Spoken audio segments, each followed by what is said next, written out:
Good evening, everybody, and welcome to Empty Cloud Monastery.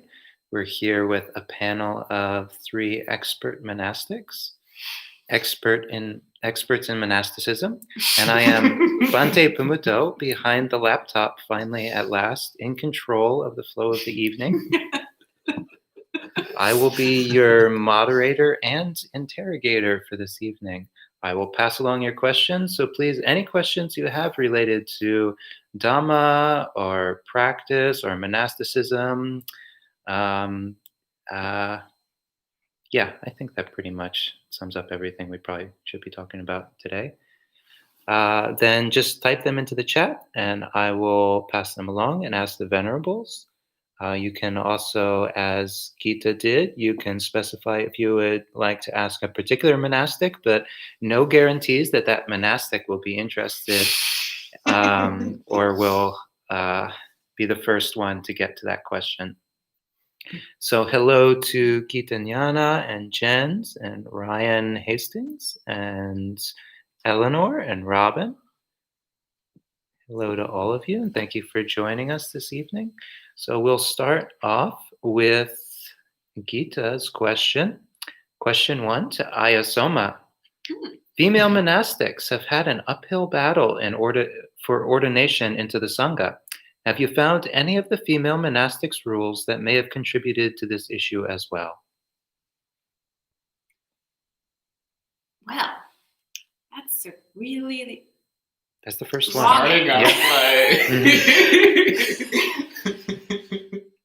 Strong. Yeah. So where to start or where to end? Actually, can you repeat the questions? Yep. Maybe? As female monastics have had an uphill battle for ordination, have you found any of the female monastic rules that may have contributed to this issue? So actually, it has nothing to do with the rules, and it's also very important to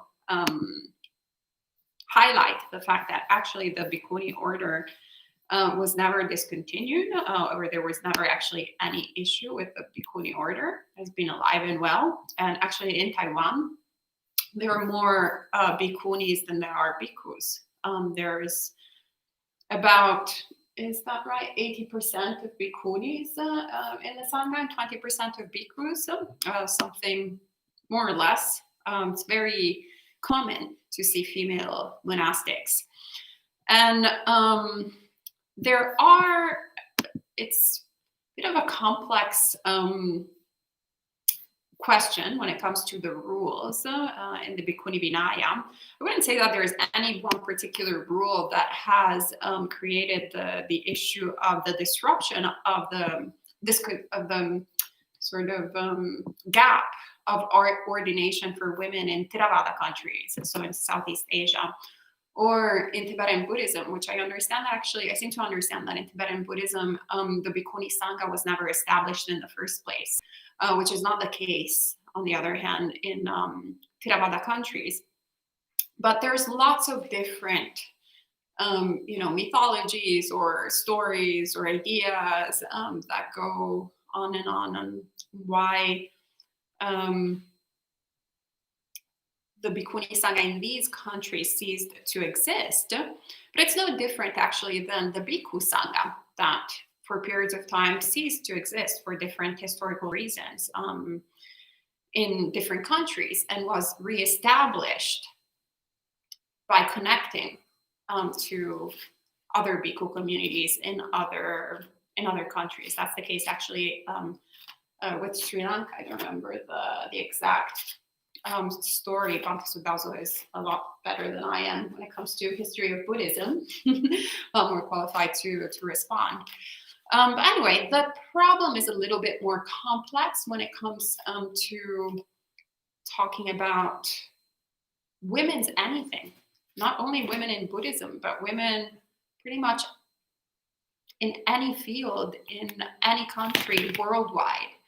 So there's lots of different historical reasons that if you put patriarchy on Google, patriarchy Buddhism or patriarchy law or patriarchy, whatever, literature, patriarchy art, and you can follow patriarchy art Italy, patriarchy art Sri Lanka, patriarchy, anything. Then you see the specific causes and conditions that have created actually the absence, more than women involved in the field, more than anything, the absence of people talking about women being artists, being writers, being monastics, being pretty much anything. So it just has to do with causes and conditions of history. So, when you live with certain people, and you're writing the history of people in general, you tend to think that certain people are people in general. So since monasticism, since the history of monasticism is generally through the lenses of male monasticism, male monastics have historically lived with other male monastics. So they were writing about other male monastics. And female monastics weren't allowed to write, or weren't allowed to really share the story, or people weren't terribly interested in the story in particular times. So it just kind of fell through the cracks. So you see that also in Tibetan Buddhism, for example. There's lots of enlightened or reputed to be enlightened women that were only written about because male monastics started studying with them. And that's the only reason why they have been talked about. But if the male monastic wouldn't go in, or male practitioner anyway, wouldn't go out and about in the middle of Tibet, in the middle of nowhere in Tibet, and find these incredible yoginis that were practicing in the middle of nowhere and started practicing with them, then we wouldn't know about, we wouldn't have the history of that. So that's disjointed story. Disjointed long story, disjointed short. But perhaps in another sort of situation, we can have a better dialogue. Definitely via email. If you want to send me some questions via email, I can send you some information about it. There's a bit of a bigger avenue. Would anybody else like to add anything on the matter? I think that's pretty thorough. One minor thing I would just like to say briefly on the subject of the Bhikkhuni rules. One problem I've tended to notice is that male practitioners like to read the Bhikkhuni rules and then form opinions about those rules, and then use their opinions about those rules to judge Bhikkhunis. And I think this is quite inappropriate. I think the proper thing to do is for Bhikkhunis to study their rules and understand their rules and follow their rules in the way that makes the most sense to them. But that it's not really of much benefit for us to judge others based on their rules. So that's one comment. Often I find that there's quite a number of people who just sort of glance at the Bhikkhuni rules and then they use that as a basis for judging female monks. But that's really missing what it is to live the Vinaya. The same thing happens with the Bhikkhu rules. Every now and then people, usually Western lay people to be perfectly honest, usually Western lay people, every now and then some lay person will send me some scathing, fiery remark about how they don't approve of the way I follow the Vinaya. But usually it's just coming from their lack of deep knowledge. There's an expression, a little bit of knowledge is a dangerous thing. So someone has just enough knowledge about the Vinaya to think that they know enough to criticize others, but not a deep and thorough enough knowledge to understand why that monastic is behaving the way they are. So that's a problem I've seen in terms of, again, especially male practitioners, but also to a lesser extent some female lay people, but especially male practitioners judging Bhikkhunis based upon a superficial understanding of the Bhikkhuni rules rather than a deep understanding of them. So just one little bit I'd like to add there. Okay. And Gita, I'm going to just skip over question 2 for a minute so we can get some questions from others mixed in here. So Eleanor's question, this is to Bhante Sumino. It doesn't say, but I'm saying it's to Bhante Sumino. Eleanor asks, when I don't know what to do, is it a good idea to meditate, or could this turn into a bad habit of meditating instead of figuring out what else to do? No, it sounds like a great idea, actually. Yeah, that was easy. Question 2 from Eleanor. What online course would you suggest one takes to learn how to meditate? Is that still for me? Yes, we'll start with you, but everybody can. I've never encountered an online course that I found helpful in learning how to meditate,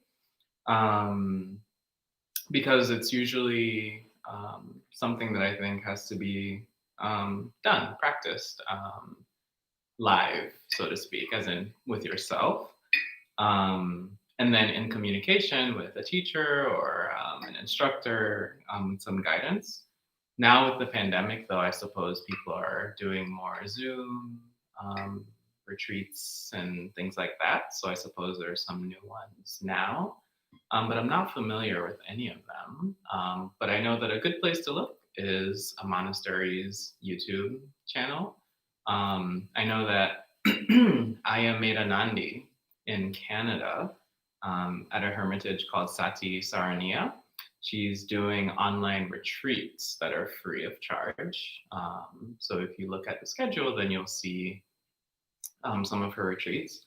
Aya Chanda in the UK also does online sort of meditation, then Q&A, more like instructional style stuff.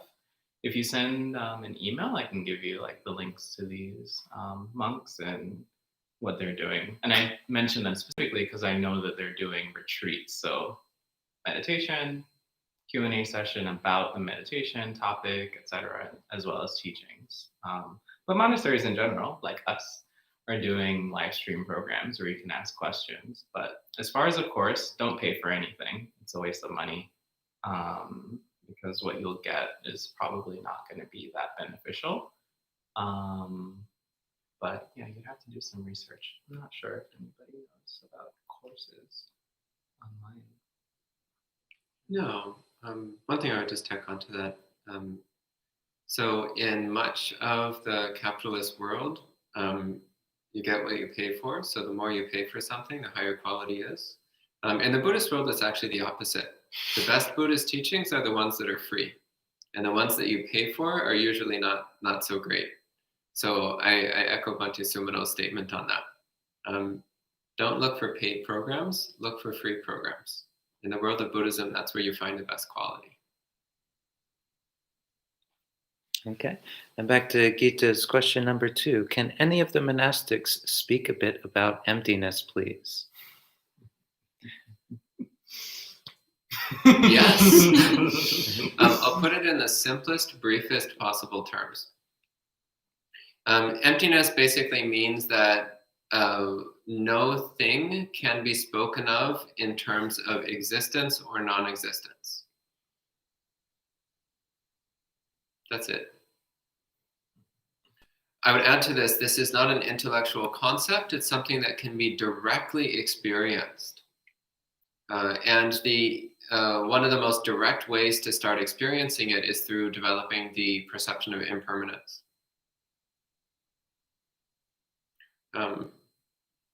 There's an article forthcoming on this in the next few days. I also gave a fairly in-depth talk about it back in March.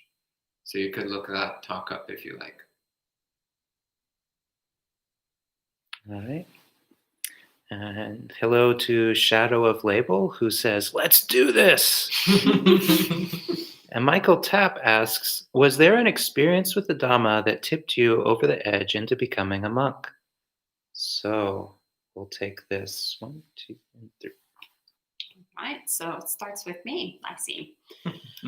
an experience that tipped me into becoming a monk.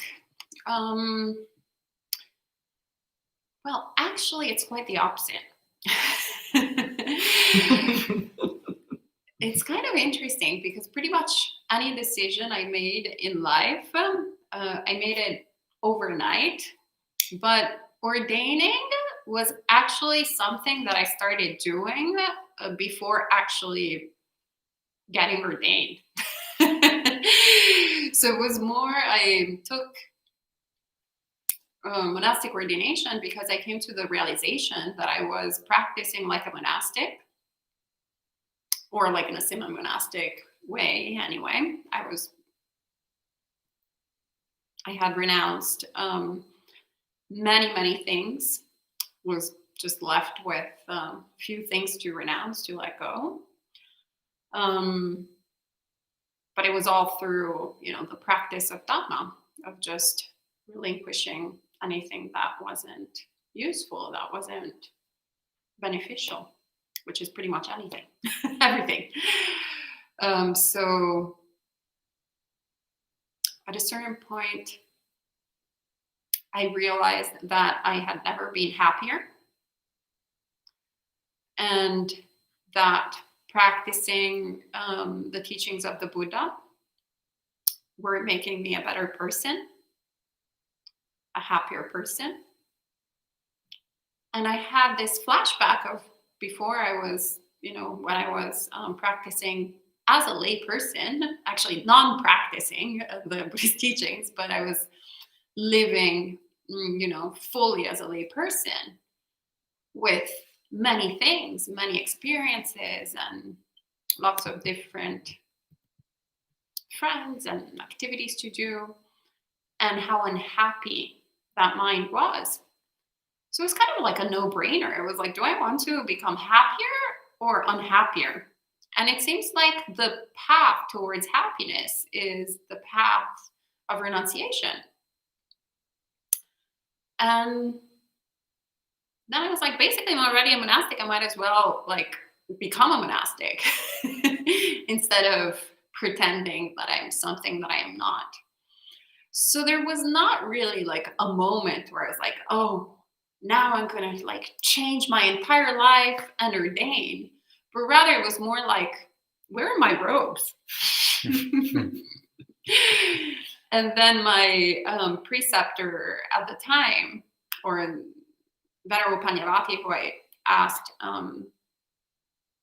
the going forth, the third time I asked her, she played hard to get in the traditional, actually, Buddhist way. So I asked her once, and she was like, talk to my hand. I asked her twice, and she said, talk to my hand. And the third time was actually kind of funny, because it was almost like, having an interview, or for the job that you really like, or dating the person that you really like. So I was really nervous. I was like, she likes me, she doesn't like me. Why is she not answering? Maybe I'm not good enough. And all of that. And then I remember offering her the meal, asking her to offer the meal. And she was like, well, I can't accept your offer for the meal tomorrow, but if you want, I can ordain you in 2 weeks. And I was like, 2 weeks? That's too soon. I've been asking you for a year, and now you're like in 2 weeks. And I was about to go actually to a monastery to do for a week's stay. So I was like, I only have basically 5 days to get all my affairs in order. It's impossible. It's not the right time. I haven't told my parents yet, and all my friends, nobody knows. And I realized that I had this endless encyclopedia of reasons not to go forth. And then it occurred to me that it was never going to be the right time. So in that moment, I said, either not now or never, either in or out. And I was like, okay, yes, I'm going forth in 2 weeks, and I'm just going to make it happen. So I made it happen, and boom, here I am. So that's my story. And then you said 1, 2. Oh, and then you're Can you repeat the question? Yes. Was there an experience with the Dhamma that tipped you over the edge into becoming a monk? I think in my case, it was a series of experiences, if you will. So in one way, becoming a monk seems like a really drastic change. One day you're not a monk, and the next day you are a monk. But even though it seems to be this sort of sudden shift, at least in my case, I feel like it's something that happened over time. So I found actually that when I thought about it, it kind of followed the sort of typical, if you will, or prototypical four messengers sort of format. So when I first encountered Buddhism, it was when I met a monk for the first time. So sort of reversing the order. I met a monk for the first time, and immediately I had this feeling that this person was not like any person I'd ever met before in my entire life. And that the way they were living, the way that they were practicing was something that I wanted to do. So I had that feeling immediately. And then, of course, I started practicing and studying more and just really started paying attention to these events that were happening in my life, which just kept bringing up the question like, well, what do I want to do with my life? So I used to be a teacher of middle schoolers, so like 11 to 14, 13-year-olds. And one of them died suddenly one year. And I remember going to his funeral and, there was an open casket. And really just reflecting on the instability of life, the insecurity of life, the impermanence of life. My stepmom died of cancer. So she was ill for a while and died of cancer a couple of years ago. So seeing someone who's very sick and suffering. And then, just by living in this world, I encountered older people. But a lot of the older people that I encountered had a lot of regrets, a lot of things that they had left unfinished or undone, unsaid, things that they wished they had done when they were younger. And so each of these moments, every time while I was falling into, just going to concerts and having nice experiences and buying furniture and having a nice place and listening to the best music and all these things, these things would pop up and remind me like, oh, actually, even though I can fill my life with all these great experiences and objects and people, aging, illness, and death are still going to hit me. And when they hit me, these objects are not going to protect me. These experiences are not going to help me get through this moment. And so there was one time I was listening to a talk by Bhante Siddhasa, and I asked him a question. I forget what the talk was about, and I forget the question that I asked, but it was probably something that a Greek type would ask, like, oh, but everything's so nice, and yeah, there's so much time to practice and develop. And he said, yeah, but one day your karma is going to run out. Your good karma is going to run out. So right now things are comfortable and things are pleasant and you're living like a deva and yada, yada, yada. But one day that's going to change. And what are you going to be left with? And that really made an impression in my mind, because then what I wanted to be left with was the practice. And then after that, I guess the decision was clear. And I went for it. Sadhu. We're very happy about this. Yes, very happy. And the chat room is really moving quickly, and we're really not. So I'm gonna instead of letting Bhante Siddhasa answer that, I'm instead gonna pass him one from Eleanor again. A similar vein. Have you experienced a ha-ha moment during your life as a monk or before, or with your meditation practice that you could share with us? A ha-ha moment? I- Or an aha moment? Eleanor's French, right? I will leave it up to you. So Okay. So either an maybe aha lost in moment translation. or a haha moment? And we're switching into Zen answers. Or- No, there's oh, lots just- of time. Just Okay. like, yeah. Well, I've had lots and lots of ha-ha moments. So one of the things that often surprises people about monastic life is that it's fun. People often think that monastic life is this dull, dry, cold, dreary, boring existence where you've given up all the good things in life and you just sit around frowning as you wait for the day when you attain awakening. But actually, monastic life is a lot of fun.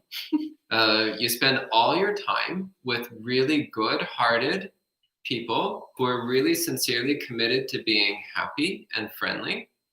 And contrary to popular belief, we're not silent all the time. We could be more silent, in my opinion. But actually, we do engage in very lighthearted, friendly, humorous conversation every day, except during retreat when we're totally silent. But on ordinary days, we have good, lighthearted, fun, humorous conversations. And day to day, funny things happen all the time. Of course, it's the kind of humor that doesn't actually make a whole lot of sense outside of Buddhist monastic contexts. But within Buddhist monasteries, it's absolutely hilarious. So I could give some examples, but if you're not used to living in Buddhist monasteries, it probably won't seem very funny at all. So I'm going to skip that. As for aha moments, not many, but when they do happen, it's usually related to study. Or it's related to conversation. One of the major aha moments that happened to me about 3 years ago was during a conversation with Khenmo Droma, who's a senior bhikkhuni from the Drikung Kagyu branch of Tibetan Buddhism. We were talking about karma.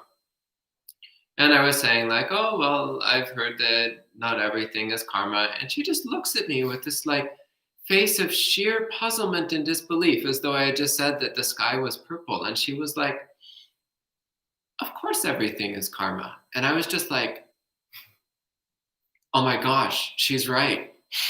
Everything is karma. How could it possibly be otherwise? So that was an aha moment, where suddenly something which previously had been very mystifying and confusing for me, like how is it that some things are karma and some things aren't? That never really made sense.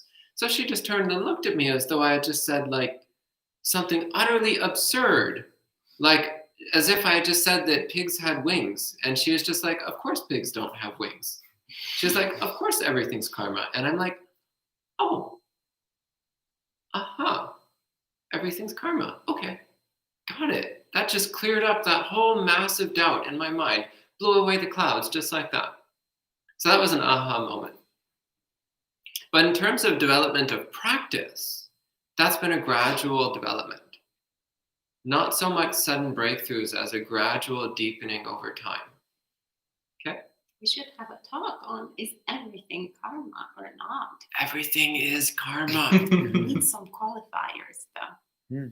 Yes. So I asked Soma. Eleanor is asking a question. I'm just going to kind of give as is and let you do what you will. Is it stressful to do life? Was it stressful at first if it's no longer stressful? Is it stressful to do The life live streams. Live. Oh.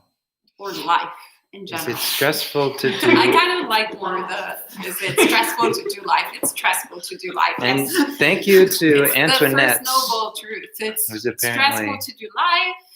It is stressful to do live streams. Yes. It's part of life.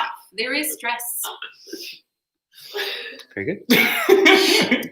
And Bante Sumino, Robin asks, if an action we take makes someone unhappy, how can we tell whether the action was harmful or whether the person just had a negative reaction because of their defilements? And is there a difference? Good question. There is a difference. So one way to check is first if the action you took broke a precept. So if you, killed somebody or tried to kill somebody, hopefully you didn't. If you stole from them, if you, lied to them, cheated on them, or, did something while you were intoxicated, So if that action made them upset, then you can be pretty much 100% sure that you were at fault. There was something unwholesome happening there.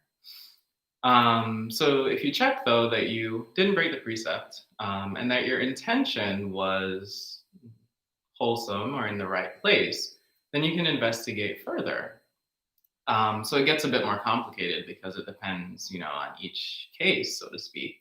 But if you really meant to say, for example, help someone realize a mistake that they made, and if you had the intention to help, if you spoke gently, you spoke at the right time, if you spoke lovingly, if you spoke in a way that would sort of get that person to really hear you, if you really did all of these things and they reacted negatively still, then you can be a little more sure that the negative reaction is coming from the fact that it's unpleasant to have to face shortcomings or to face mistakes we've made.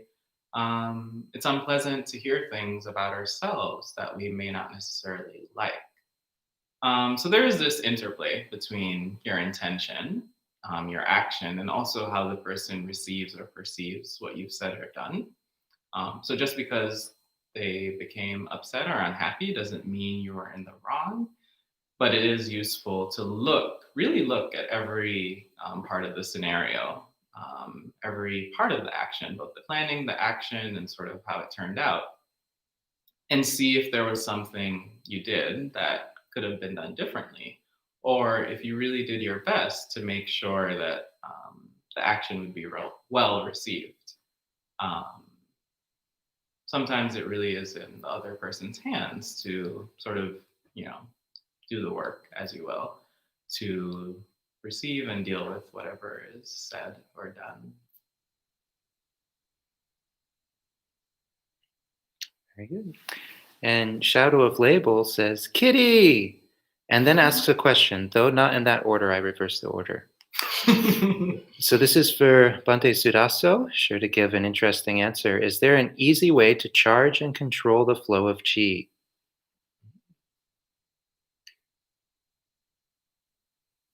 No. There is a difficult way to do it that requires a lot of mental training and practice, which you would much better spend training your mind to be free of the defilements. So learning how to control chi fits in the category of psychic powers. There's a lot of very interesting psychic powers that you can develop as a human being. All of them require a long period of rigorous training and self-discipline, which you could spend all of that rigorous training and self-discipline in developing the meditation practices that lead to full awakening. That would be much better. Psychic powers do not lead to enlightenment. The Buddha does not encourage the development of psychic powers. He mentions the possibility of them, but he doesn't encourage it. And if you are interested in developing psychic powers, well, good news. After you attain enlightenment, it's much easier. So what I would recommend is start by attaining enlightenment, and then afterwards, you can develop psychic powers, and it'll be much, much easier than if you try to do it now. Okay? Andre says, Hi Bhantes and Ayasoma. I have a question for Ayasoma on the subject of female monks. Do you differentiate your status from someone like Meiji Gao, who was considered a white-robed renunciate? I'm sorry, can you repeat what it was? Yes. Do you differentiate your status from someone like Meiji Gao? Personally, me?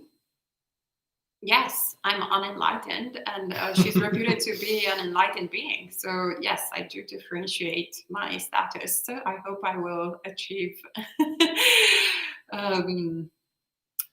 what Meiji Kao has achieved for the benefit of myself and other beings.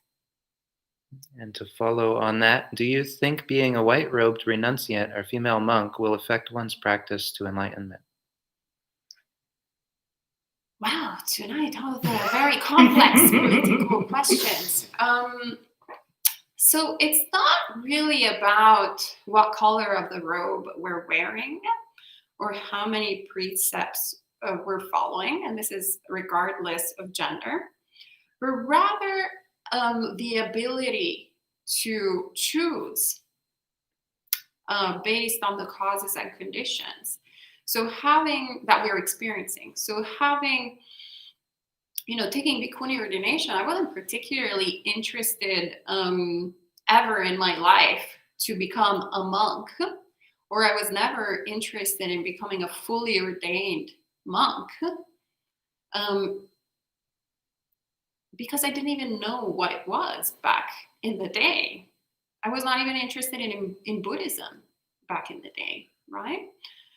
So the reason why I ordained was, as I was sharing earlier, was because I started practicing the teachings as led by the Buddha, as taught by the Buddha.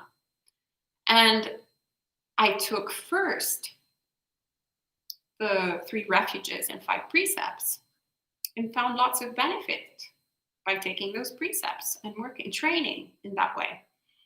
Then I took the 8 precepts and found incredible benefit in practicing that way. And then I took the 10 precepts and found incredible benefit practicing that way. And now I took 311 precepts and I'm finding incredible benefit practicing this way. And there is something extremely powerful in the mind to have the ability to take them formally in the way, a shape and form through which people before us, for the past 2,500 years and since beginningless time, humans have practiced the Dhamma, following these trainings and attaining full awakening.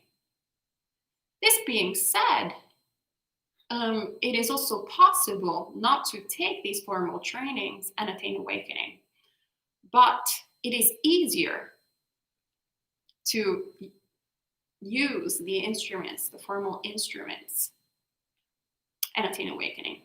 It's similar to saying, it's so it's possible to become a Sammasambuddha. It's possible to become a Pacceka Buddha. It's possible to, discover the teachings when the teachings aren't present at all. And that's because we've practiced, Shakyamuni Buddha had practiced for countless lifetimes. Before that, he had practiced the Dharma, so had accumulated incredible merit to then be able and capable through the strength of his mind and his practice and his conditions to find the teachings, understand the teachings, and dispel suffering completely. But if we think about our conditions, even though we have the Dhamma, how difficult it is to even attain stream entry, let alone in full enlightenment, to actually practice the teachings, to understand the teachings, and to realize them. So the further we become apart from the traditional training, the harder it is to attain full realization.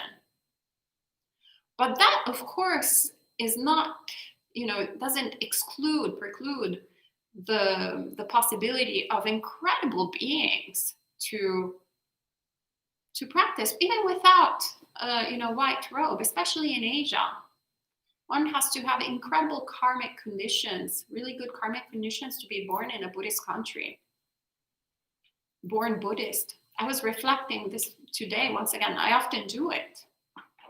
But I was reflecting actually on the mind of, like the parami of generosity, of how I have this aspiration actually to develop it more and more and more. And it's still not comparable, even though I'm an ordained monastic. My level of generosity is not comparable to the level of the average Asian Buddhist. Lay person, I'm talking, not monastic, lay person. That's because I didn't accumulate in the past enough good karmic conditions to be born in a place where everything was easy to develop the mind in that way, right? So, of course, in Asia, you'll find remarkable beings that don't have full ordination across the spectrum. It doesn't matter what gender they are. Sometimes they're not ordained altogether. They don't have white robes. They don't have any kind of robes. But they have incredible karma. And of course, that if they practice the teachings, they understand the Dhamma, they make progress really quickly. But once again, we're talking, few people. So it's also the mission of our organization. The reason why we started Buddhist Insights is to connect people with monastics. So to facilitate the process, to increase the opportunities for people to have access to the Dhamma. So that's the purpose of ordination. It's not to get to become the Archbishop of Buddhism. It doesn't exist. Or the Pope of Buddhism or whatever, or have lots of, actually the more you go further, the more you let go,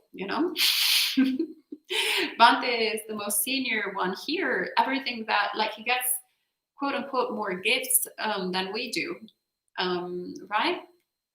And actually, it's great karma because he gets to relinquish more gifts, more and more. So you don't accumulate things.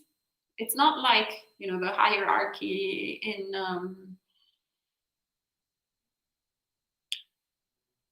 we're not politicians, or we're not like in the fashion industry. I used to be in the fashion industry. So when I'm junior, the press officer will give me a Chanel cup. And then after 5 years, they will give me a Chanel wallet. And then, all the way to the top editor, she will have everything Chanel, the bag, the outfit, everything is great. And then from last row, you go to the first row. So that's not what we're trying to do with monastic life. It's not like, oh, this is incredible. Now I have this robe. Oh, I'm a bhikkhuni. It's incredible. It's great. Yeah, so much respect. Yeah. No, that is not the purpose why we ordain, and that's not the purpose of not looking at this. So not comparing myself also to other practitioners, but rather using this as training rules. That's what they are. It's the compassionate work of the Buddha. So that is what is important, and we should all think about monasticism in that way. Hope that answers your question. Yes. And moving along, so we'll change topic now and go to Bhante Sumino. Gabriella asks, while I was reading the suttas, there was a sutta which discusses the importance of intention and says it is worse to be ignorant and to do an evil deed, and less bad to do a bad deed, but with knowledge. That it is a bad deed. So does this mean doing something unintentionally bad has worse consequences than someone who does something intentionally bad?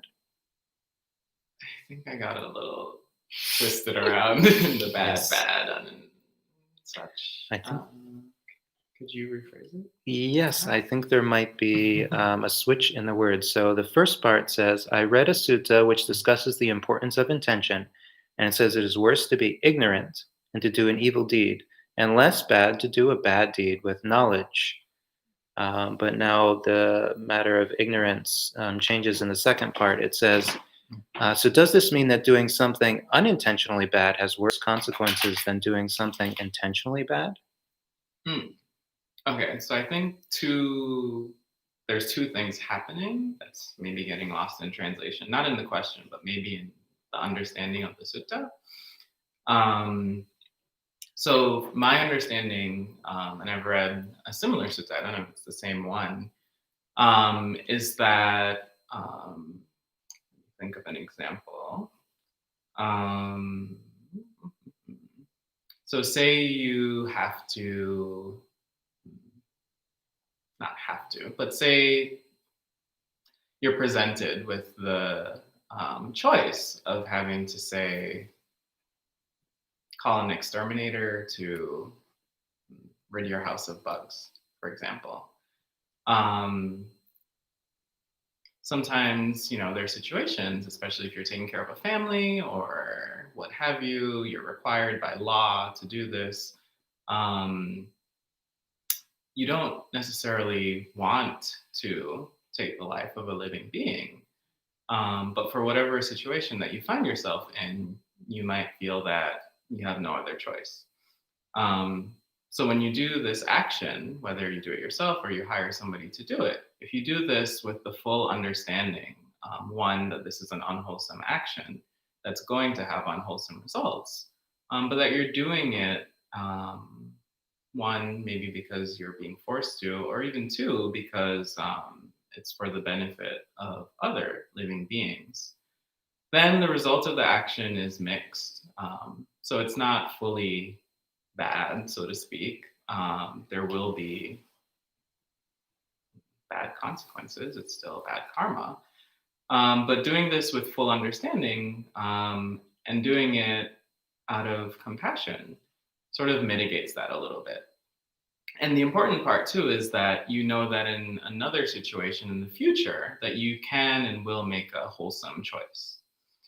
Now, when you say kill living beings out of ignorance of the fact that this is unwholesome, you receive the negative karma, but then you also are cultivating or creating the conditions in the future to keep doing this unwholesome act, to keep acting in a harmful and unwholesome way, because you don't see that it's causing harm.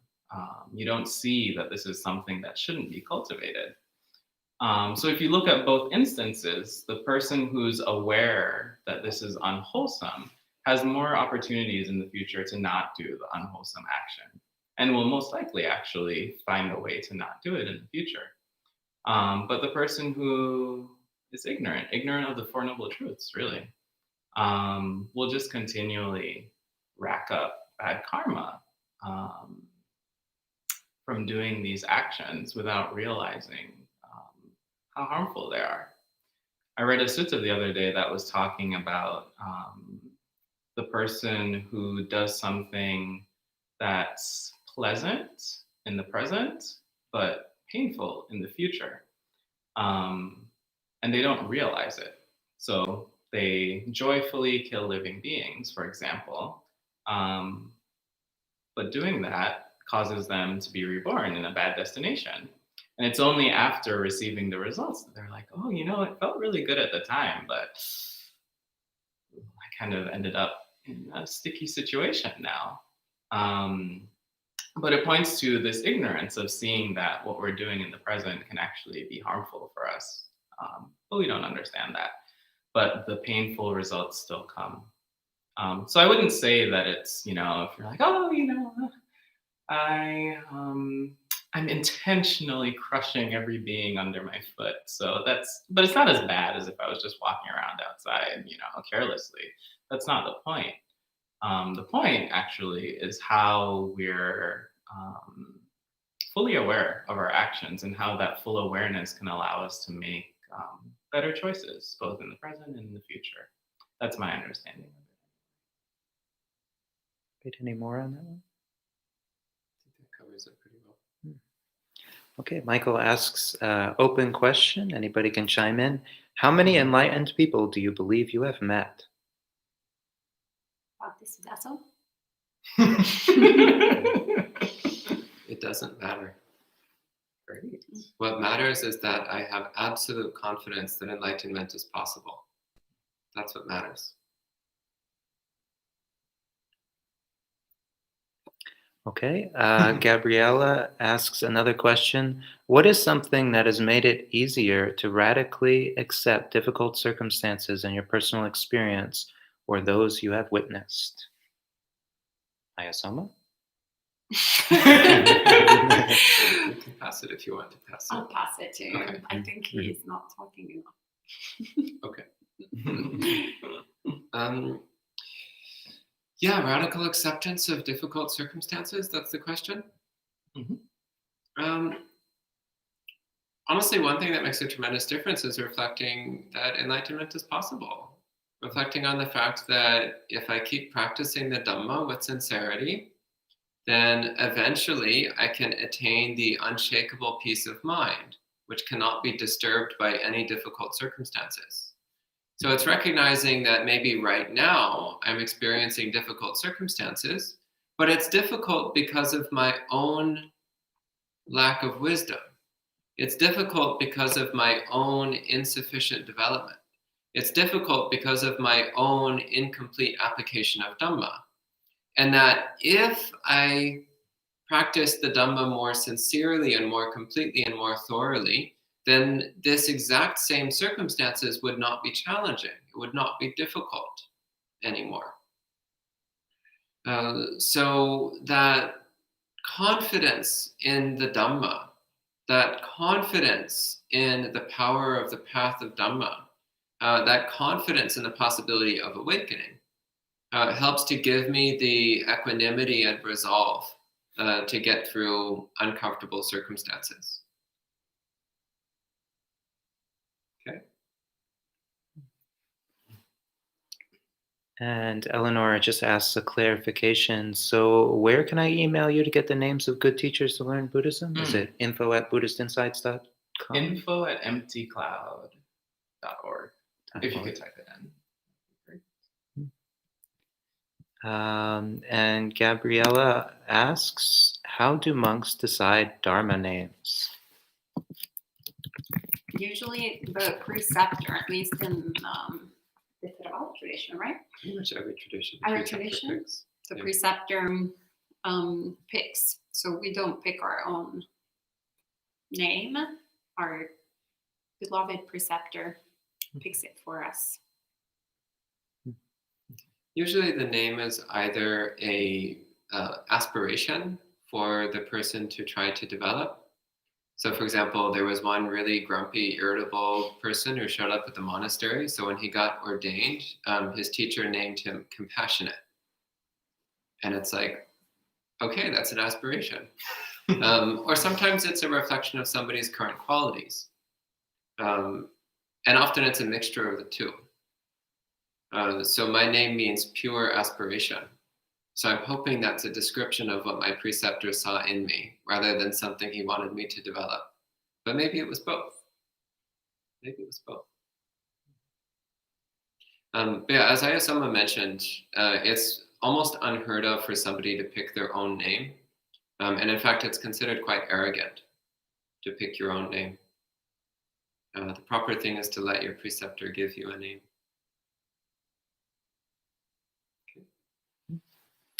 And Mimi asks, did the Buddha teach how to discern between truth versus disinformation? Thank you. Ayasama, you're not talking enough.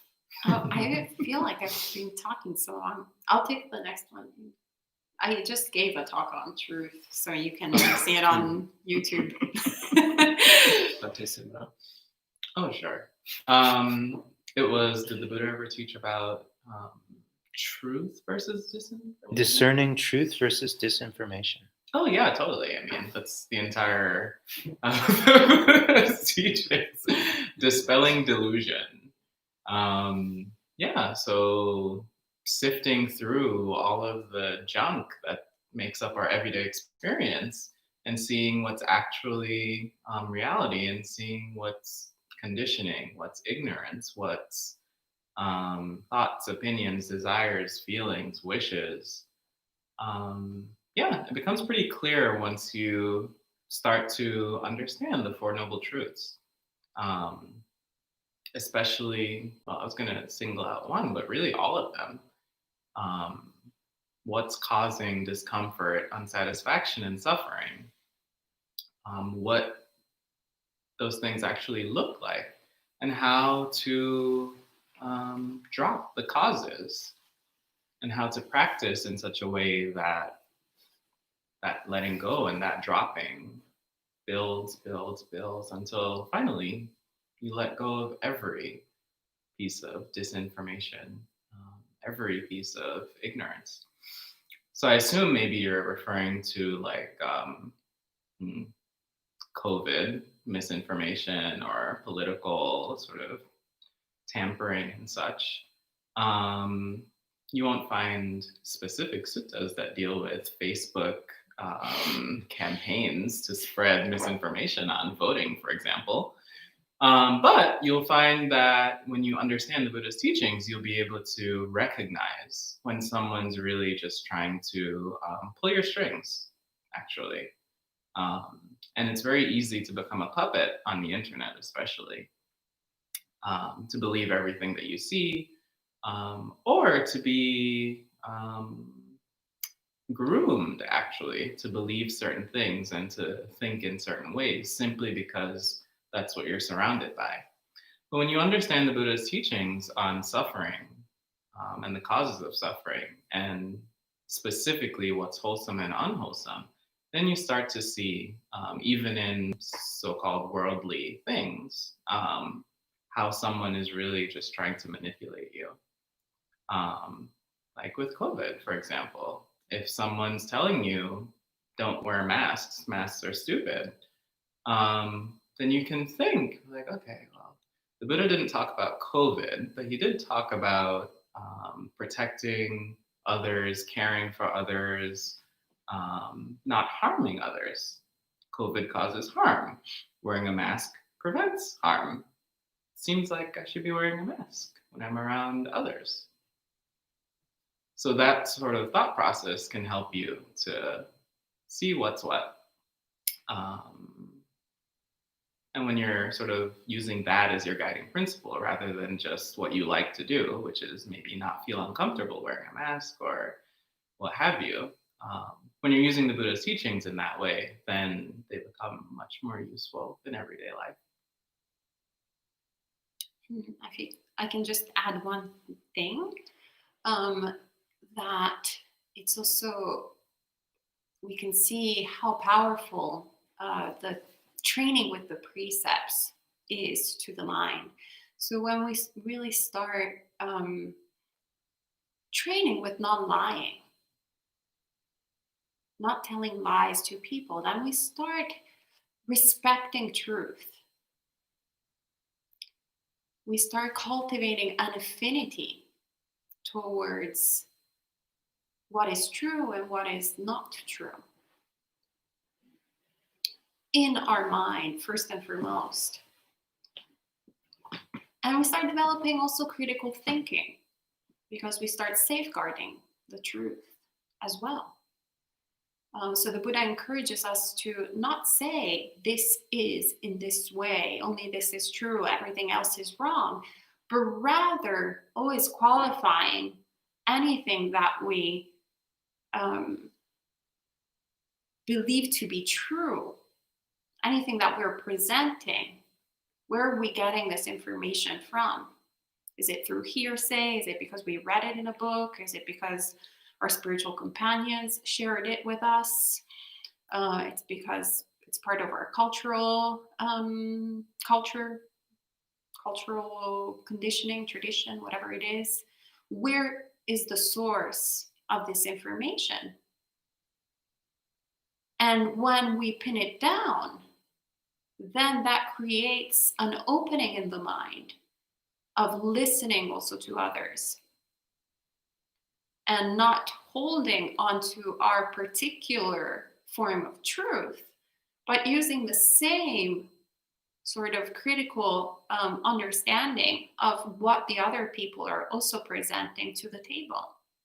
So if it's our relatives, perhaps we really care about our parents or our siblings or a significant other, whatever it is, anyone who is part of our family.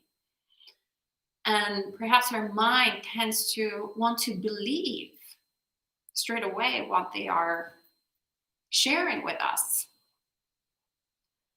Or we tend to disagree immediately with what they are presenting to us. But instead, if we actually take another step and we qualify where we are getting our information and we ask them genuinely with interest, with compassion, with real caring, where they're getting, where is their sort of information based from, then we can start having a genuine dialogue a genuine sharing of information, which can cause for people for ourselves or the other person to really understand this is, the information in accordance to Dhamma, and this is not. This is just an opinion. This is in accordance to my defilements, or this is in accordance to my attachments, or this is in accordance to, whatever normally, defilements. But we can make progress in this Dhamma and discipline. But we need to treasure truth to begin with in order to become attuned with it. Then we can understand, we can see what is not in accordance to Dhamma. So my mind right now, when I reflect on my mind right now, and my mind before I started practicing with the precepts, with the training rules, I can see how there's a different way of approaching whatever is presented to me. There's less hesitation.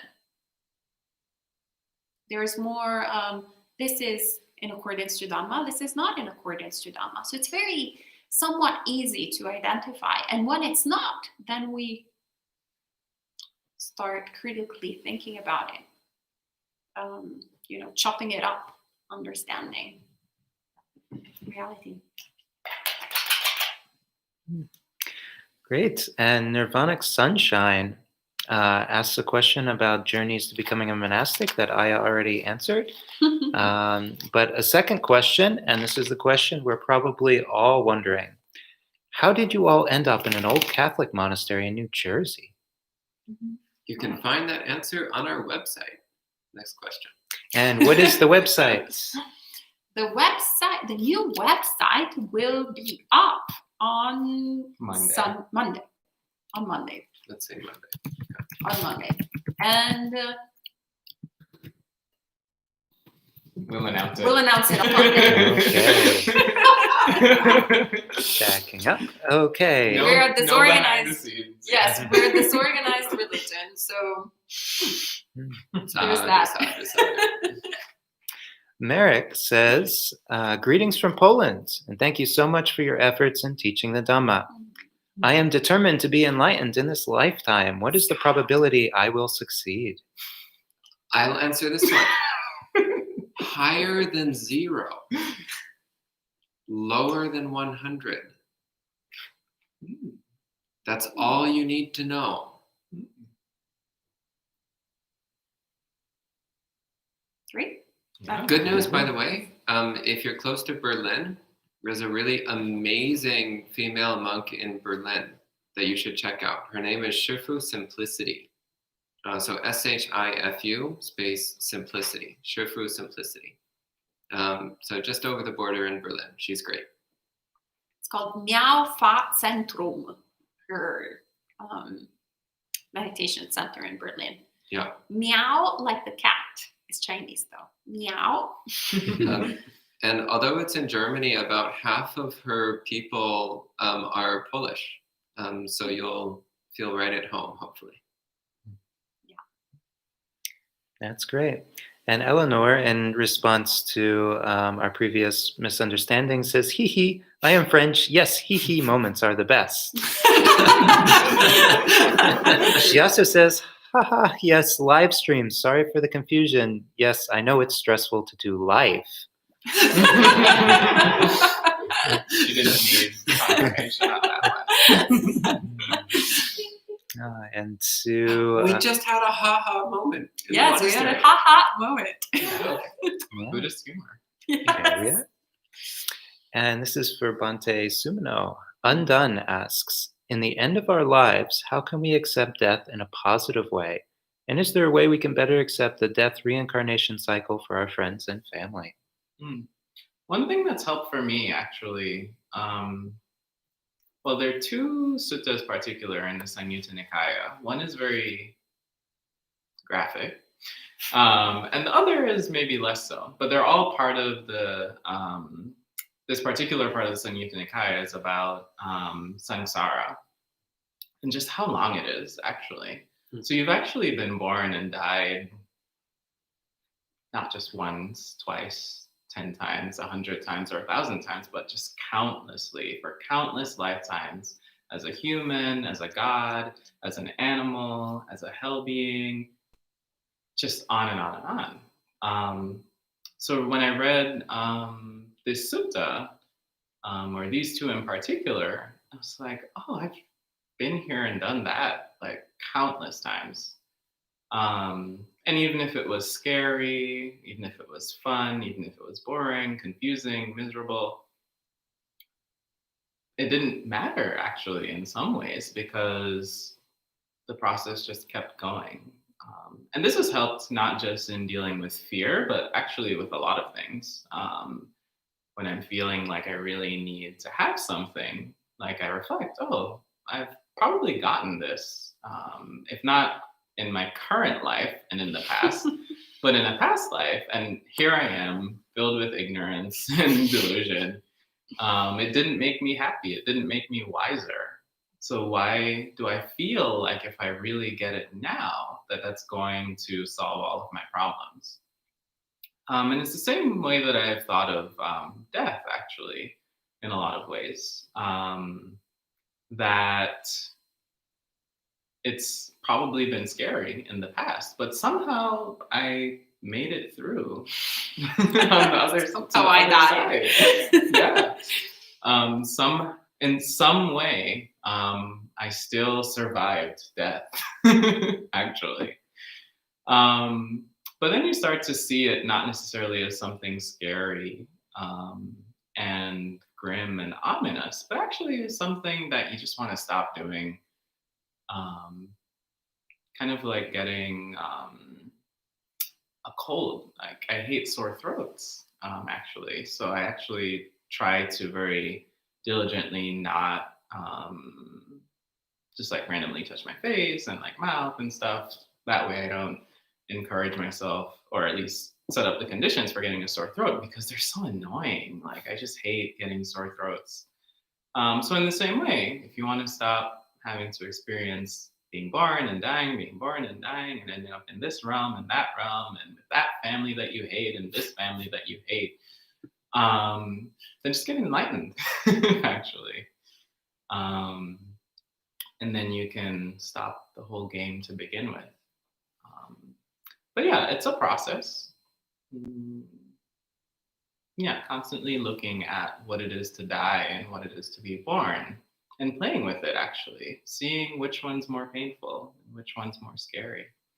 And as you just constantly keep reflecting on all of these things, then your fear starts to diminish, and instead there's curiosity, hopefully then annoyance, and then motivation to stop playing this game.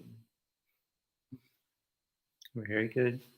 So Eleanor and Robin are both asking questions that seem to dovetail together. So Eleanor asks, have you ever met an enlightened being in person? Can you tell us who it was or how it felt, etc.? And Robin asks, in the context of having faith in the Buddha's enlightenment or in the possibility of enlightenment, what is enlightenment? Freedom from mental pain, omniscience, something more? And this goes out to anyone who I'll feels pick the first and you'll pick the last. Okay. How about that?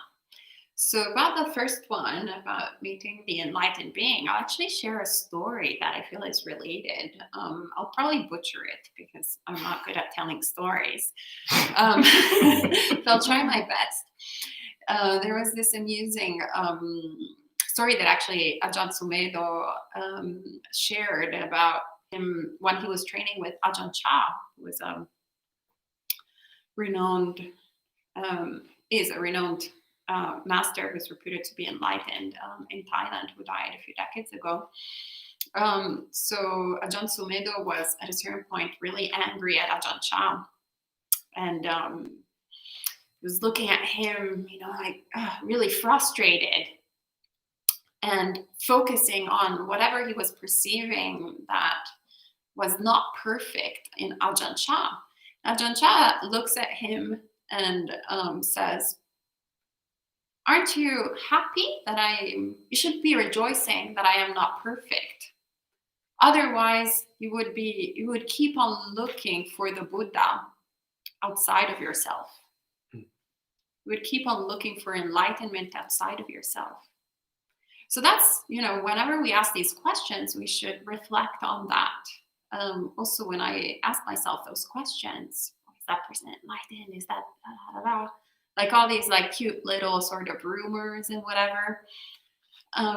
What is really interesting is not necessarily whether or not the people around us are enlightened, but why are we so obsessed with searching for enlightened beings instead of actually practicing the teachings of the Buddha and becoming enlightened ourselves? And so this is what I invite you to do. Doesn't really matter. You'll find so many people who, you go to Thailand, pretty much every monastery, there's someone who's reputed to be enlightened. So you don't really need to ask Ayasoma, Bhante Sudaso, Bhante Sumano, Bhante Pamuto, our little like anecdotes of enlightened beings. If you're interested in an anecdote of an enlightened being, go to Thailand. There's like incredible, crazy stories, or any really Asian country, but a Buddhist country. But what I encourage you to do, I think it's more interesting, is to really look at the teachings of the Buddha and to practice the teachings of the Buddha and see yourself becoming more and more enlightened. And what does enlightenment mean?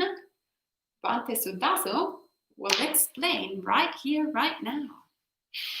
So, first off, enlightenment means infinite compassion, which is why I'm fixing the cat's collar. I'm doing it out of compassion for the cat so that he doesn't injure himself. There we go. So what does enlightenment mean? Well, you actually touched on a couple important pieces of it. First off, it's unconditional happiness, which can never be taken away or destroyed or removed. This also includes the permanent absence of fear. An enlightened being is completely free of fear. There's nothing to fear. An enlightened being has a perfect, direct understanding of the true nature of reality and all its characteristics. You mentioned omniscience. It's important to point out that what the Buddha described an enlightened being as having is what we would call specific omniscience or directed omniscience. So he said that he does not always, at all times, know all things, but that if he directs his mind to anything, then he knows it. So you might call that directed omniscience. It's a bit more specific. So he can know anything, but there has to be the directing of the mind towards the knowing of it. The basic characteristics of enlightenment: unconditional happiness, perfect wisdom, infinite compassion. Okay. Sadhu. And also for Bhante Sudaso, shadow label, I'm thinking, directing back to the question on chi, says, to respond to the answer to my first question, is that difference between your sect and your Shaolin cousins? So Shaolin is an interesting divergence from traditional Buddhism. I recommend looking at the history of the Shaolin monastery and the history of the Shaolin monks. And you'll find that there's the legends, and then there's what the historians actually say. So have a look. But that said, you'll also find that in Buddhist monasteries, people practice all kinds of things. And generally speaking, anything which is relatively wholesome and which does not contradict Buddhist values is acceptable. So for example, you find a lot of monks who practice yoga. There's nothing wrong with that. It doesn't contradict Buddhist values. It's relatively wholesome. And you do find a lot of monks who practice martial arts, not as a combat form, but as a way of improving their physical health, as a way of improving the energy flow in their body. That's also perfectly fine. And you will find monks who engage in various healing disciplines, including psychic healing disciplines. Again, it's not in conflict with Dhamma. None of these things that I'm mentioning lead towards enlightenment. Yoga, martial arts, chi management, psychic healing, none of this leads towards enlightenment. But none of it is contrary to enlightenment. So it's all perfectly acceptable. And in some monasteries, you might even find that the monks give instructions in such things. Again, this is just part of traditional Buddhism. It's not contrary to Dhamma, and it can be wholesome. But it also does not lead to enlightenment. So if you want to learn about controlling your chi flows, well, that has nothing to do with attaining enlightenment. But odds are you're going to find that out of the several million Buddhist monks in the world, a fair number of them have developed some kind of chi-related skills. And some of them may even teach chi-related skills. I am not one of them.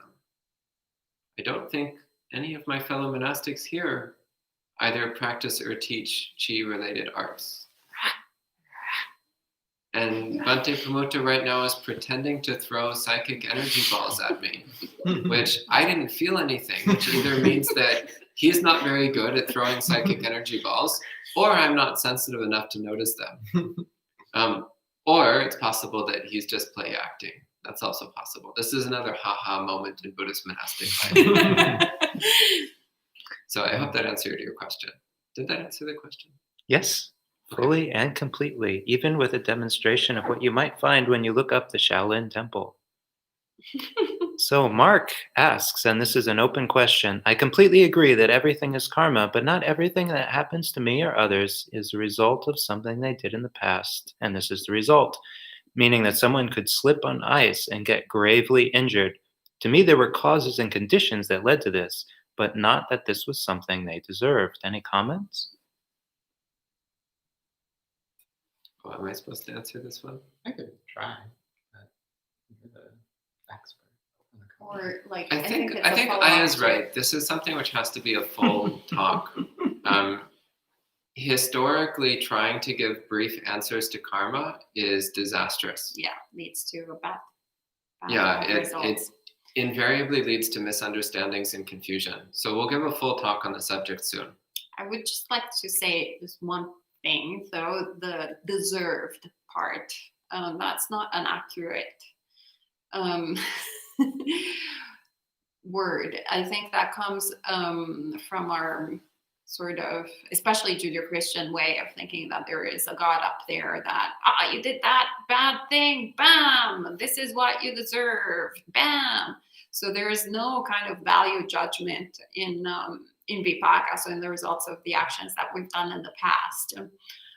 It is a result which some we like and some we don't like. Normally, there are some results that we all generally don't like, unless you're sadomasochistic. In that case, you might like it, you know? So there's like a qualitative thing. So what the Buddha says is basically he explains the law of, it's a law of karma. So this is how things are, no different than the law of gravity fundamentally. So it's not that the law of gravity is unjust or that we deserved for something to happen to us due to the law of gravity. Like, we don't think of physics in that way. We just understand this is how things are. So we should kind of develop that approach also to the law of karma. But there will be, I think, Is Everything Karma talk by that's possibly also featuring Adya Soma, because I actually quite like this topic as well. Yes. If Adriana's watching, put it on the list. Very good. Okay, so we have another question from Andre. We really want to know what was the Buddha's words and teaching on the matter of women ordaining and if they should wear white robes or ochre robes. And I'm wondering if I could take this. Sure. So as far as I know, the Buddha, I can't remember him giving a direct teaching on the matter in sort of a hypothetical way, but he did ordain the first woman monastic, and in so doing established one of the oldest, most eminent, and longest standing women's monastic orders in the history of the human race. So one could take that to be a teaching of sorts. And I also would take that to be his personal standpoint on the matter. And I would add that they wore ochre robes, not white robes. Yeah, it's not an invention of 2020 or 20 or 1990 or whenever we got into Buddhism and we were like, oh, wait, oh, there's all these monks. Oh, there's a female monastic. You know, it's like sometimes people like see me and they're like, whoa, look at that weirdo. It's actually, look at that weirdo happened 2,500 years ago together with, look at that other weirdo, which is the male form. So it's, he ordained both weirdos. To put it more directly, what you see here, this is traditional Buddhism. Yeah. This is what Buddhism has always been. So traditionally, Buddhism has always been open to both women and men from day one. And we've had the same outfits since day one, same haircuts since day one, and pretty much the same lifestyle, same training, same principles since day one. So the Buddha's teachings on the matter, yeah, his teachings were that gender is no obstacle. Gender is not a qualifying factor in spiritual practice. That was his teaching. And we find that in a few places in the suttas. Okay. And Nirvanic Sunshine asks, what was the Venerable Cameraman's monastic journey like? And that is to be heard in an upcoming episode of Monk Chat. So keep checking in and you will catch the Venerable Cameraman on the other side of the camera. Cameraman. Maitreya T asks, after meditating, I share the merits with all beings. Is this considered a form of dana? Thank you. Well, Venerable Sumo, I guess, has been silent for a while. Yes. It's getting close to the end of the session. Answers Then will become answers. short. Okay. Undone asks, one last question. If time arises, what are the advantages, disadvantages of trying to become a monastic? Are there negative karmas related to trying to become overly pious too quickly? Well, you're conflating being a monastic with being pious. There are no drawbacks whatsoever to becoming a monastic. It's the most wholesome thing you could do in this lifetime. Well, as besides getting enlightened, which you could do whether you're a monastic or not. Yeah, so I think maybe some people also have this image of monastics as being self-important, or, you know, you see people bowing to monastics and you think, or you might think, oh, look at these people who are just oppressing others around them, expecting lay people to just kiss their feet and feed them luxurious foods and all these things. But then you're missing, which is a very crucial part of the equation, actually, which is we don't ask for any of these things. In a lot of cases, actually, we're not allowed to ask for these things. We're not supposed to ask or expect any of these things. There are countless suttas where the Buddha says that a monastic who walks into a householder's home and thinks, oh, where's the food that they're going to give me, and where's the luxurious seat that they're going to set for me, and where are the gifts that I'm going to receive, that monastic is not practicing the Buddha's teachings, but rather the monastic that encounters lay people and is humble and is peaceful and is content with whatever little food they might get, whatever rags they might get to wear, whatever living situation they might be able to find. If a monastic is content with that, then they're practicing the Buddha's teachings. So becoming a monastic is not about getting a retirement plan. It's not about being set for life. It's one of the most rewarding things you can do, but it's also probably the most challenging thing that you'll ever do. Because you'll realize that when you ordain and you practice the Buddha's teachings, that you are going against the stream, as we like to say. And it's both the stream of the world and the stream of your defilements that you've been cultivating for countless lifetimes. So the benefit is priceless, and there's no drawback. But if you approach it with a mind of wanting to accumulate and to be pious, then it's not the problem with monasticism, but rather with the intention of the being who's wearing robes. Very good. Ethan Kusal asks, greetings, Venerables. Have you ever experimented with the Dhutanga practices? And I'm going to say that if Adriana is listening, she can put that in a talk form, because I'm sure more could be spoken on that. We're getting to Zen answer time. So we've got 1 minute for a lightning round. Undone asks, how does a layperson reach enlightenment before a monk? By giving up all their defilements. Bingo. Eleanor asks, why do people make offerings to Buddha statues? I even saw someone offer shower gel. I'm not sure how I feel about this type of practice. It's as a expression of deep respect for our highest ideal. If you can't make offerings to a Buddha statue, you may find it difficult to attain enlightenment, because it indicates that you don't necessarily have the proper adulation and respect for enlightenment. Right. Very good. And the last question from Shadow of Label, can we go for another hour, please? Next week. Yes. In fact, we'll go for Why an hour and a half. Smiling so much. Yes. Oh, Yes, I get it. An hour and a half next week. I just got it. And actually, next week, we'll have a special 4 sessions before monk chat with Bhante Pamuto. AKA Venerable Cameraman. Yes, Venerable Cameraman will be Extravaganza. Wednesday evening, Thursday morning, and Thursday evening. You can ask him all the questions you like on Dhutanga practices and more.